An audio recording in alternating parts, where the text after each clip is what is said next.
ಹೌದು, ಈ ಪ್ರತಿಭಟನೆ ನಿಜವಾಗ್ಲೂ ಇವತ್ತಿನ ಒಂದು ಸಂದರ್ಭದಲ್ಲಿ ಅವಶ್ಯಕತೆ ಇದೆ. ಯಾಕೆ ಅಂತೇಳಿದರೆ, ಇವತ್ತು ಹೆಣ್ಮಕ್ಳನ್ನ ತಮ್ಮ ಭೋಗದ ವಸ್ತುವಾಗಿ ಎರಡನೇ ದರ್ಜೆ ಪ್ರಜೆಯಾಗಿ ನೋಡ್ತಾ ಇರ್ತಕ್ಕಂಥ ಇಡೀ ಸಮಾಜ ಇವತ್ತು ಹೆಣ್ಮಕ್ಳನ್ನ ಏನು ಎರಡನೇ ಪ್ರಜೆಯಾಗಿ ನೋಡ್ತಾ ಇದ್ದಾರೋ ಅದನ್ನು ನಾವು ಯಾವತ್ತೂ ಧಿಕ್ಕರಿಸ್ತೀವಿ. ಅದನ್ನು ಹೆಣ್ಮಕ್ಳ ಮೇಲೆ ನಡೀತಾ ಇರ್ತಕ್ಕಂಥ ಅತ್ಯಾಚಾರಗಳು, ದೌರ್ಜನ್ಯಗಳು ನಿಲ್ಲಬೇಕು. ಹೆಣ್ಮಕ್ಳ ಪರವಾದ ಕಾನೂನುಗಳು ಜಾರಿ ಆಗಬೇಕು. ಏನಿವತ್ತು ಪ್ರಜ್ವಲ್ ರೇವಣ್ಣ ಅವರು ಈ ಒಂದು ಕಾಮ ಕೃತ್ಯವನ್ನು ಎಸಗಿದ್ದಾರೆ, ನಿಜವಾಗ್ಲೂ ಇಡೀ ದೇಶ ಇಡೀ ಸಮಾಜನ ತಲೆ ತಗ್ಸುವಂಥ ಇದಾಗಿದೆ. ಹಂಗಾಗಿ ಅವ್ರಿಗೆ ಕಠಿಣ ಶಿಕ್ಷೆ ಆಗೋ ತನಕ ನಾವು ಬಿಡಲ್ಲ.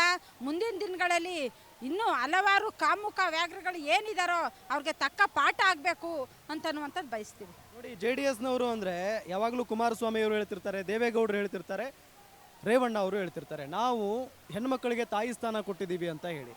ಯಾರನ್ನು ಬಿಟ್ಟಿಲ್ಲ, ಅವರ ಮೊಮ್ಮಗ, ಅವರ ಮಗ. ಅಂದರೆ ಇವರು ಹೆಣ್ಮಕ್ಕಳಿಗೆ ಸುಮ್ಮನೆ ಸ್ಟೇಜ್ ಮೇಲೆ ಮಾತ್ರ ಗೌರವ ಕೊಡ್ತಾರ ಅಂತ. ಅಂದರೆ ಈ ವಿಚಾರವಾಗಿ ಏನು ದೇವೇಗೌಡರು ಕುಟುಂಬ ಇದೆಯೋ ಆ ಕುಟುಂಬ ಹೆಣ್ಮಕ್ಳ ಮೇಲೆ ಯಾವುದೇ ರೀತಿ ಗೌರವ ಇಲ್ಲ ಅಂತೇಳಿ ಈ ಸಂದರ್ಭದಲ್ಲಿ ನಾನು ಹೇಳೋಕ್ಕೆ ಇಷ್ಟಪಡ್ತೀನಿ.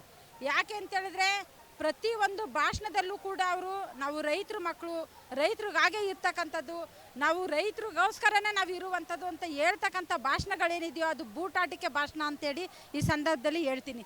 ಯಾಕೆ ಅಂತಂದರೆ ಇವತ್ತು ಹೆಣ್ಣು ಮಕ್ಕಳನ್ನ ಒಂದು ಹೆಣ್ಣು ಅಂತಂತಂದರೆ ಗಂಗೆಗೋಲಿಸ್ತಾರೆ, ದೇವ್ರಿಗೋಲಿಸ್ತಾರೆ, ಸರಸ್ವತಿ ವಿದ್ಯೆಗೋಲಿಸ್ತಾರೆ, ಹಲವಾರು ಒಂದು ಗೌರವ ಇರ್ತಕ್ಕಂಥ ನದಿಗೋಲಿಸ್ತಾರೆ, ಇನ್ನು ಹಲವಾರು ವಿವಿಧವಾಗಿ ಇನ್ನೂ ಹಲವಾರು ಒಂದು ಇದರಲ್ಲೂ ಹೋಲಿಸ್ತಾರೆ.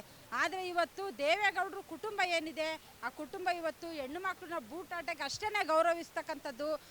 ನಿಜವಾಗ್ಲೂ ಅವರು ಗೌರವಿಸ್ತಾ ಇಲ್ಲ ಅವರು ಹೆಣ್ಮಕ್ಳನ್ನ. ಈ ಸಂದರ್ಭದಲ್ಲಿ ಏನು ದೇವೇಗೌಡರು ಕುಟುಂಬ ಇರೋದೋ ಹೆಣ್ಮಕ್ಳನ್ನ ಬಳಸ್ಕೊಳ್ತಾ ಇರ್ತಕ್ಕಂಥದ್ದು ಅವರು ರಾಜಕೀಯ ಕುಟುಂಬ ಮಾಡಲಿಕ್ಕೆ ವಿನಃ ಇನ್ಯಾವುದೇ ರೀತಿಯಲ್ಲಿ ಅವ್ರಿಗೆ ಯಾವುದೇ ರೀತಿಯಲ್ಲಿ ಗೌರವ ಇಲ್ಲ ಹೆಣ್ಮಕ್ಳ ಮೇಲೆ. ಏನು ಶಿಕ್ಷೆ ಆಗಬೇಕು ಅಂತ ಬಯಸ್ತೀರಿ? ಅವ್ರಿಗೆ ಕಠಿಣವಾದ ಶಿಕ್ಷೆ ಆಗಲೇಬೇಕು. ಅವ್ರಿಗೆ ದೇವೇಗೌಡರು ಕುಟುಂಬ ಮತ್ತು ದೇವೇಗೌಡರು ಸಮೇತವಾಗಿ ಈಗ ದೇವೇಗೌಡರು ಹೇಳ್ಬೋದು, ನಾನು ಈ ರೀತಿ ಮಾಡಲಿಕ್ಕೆ ಹೇಳಿದ್ನಾ, ಈ ರೀತಿ ನನಗೆ ಅವಮಾನ ಆಯಿತು, ಈ ಥರ ಎಲ್ಲ ಆಗ್ತಾಯಿದೆ ಅಂತನ್ನುವಂಥ ಅವ್ರು ಕೊರಗ್ಬೋದು.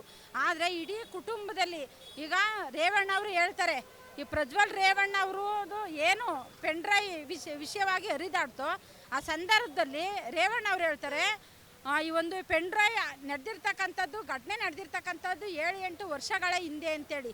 ಹಂಗಾರೆ 7-8 ವರ್ಷಗಳ ಹಿಂದೆ ನಡೆದಿದ್ರೆ ಹಂಗಾರೆ ಅತ್ಯಾಚಾರ ಅಂತನ್ನುವಂಥದ್ದು, ಲೈಂಗಿಕ ದೌರ್ಜನ್ಯ ಅನ್ನುವಂಥದ್ದು ಲೈಂಗಿಕ ದೌರ್ಜನ್ಯನೇ.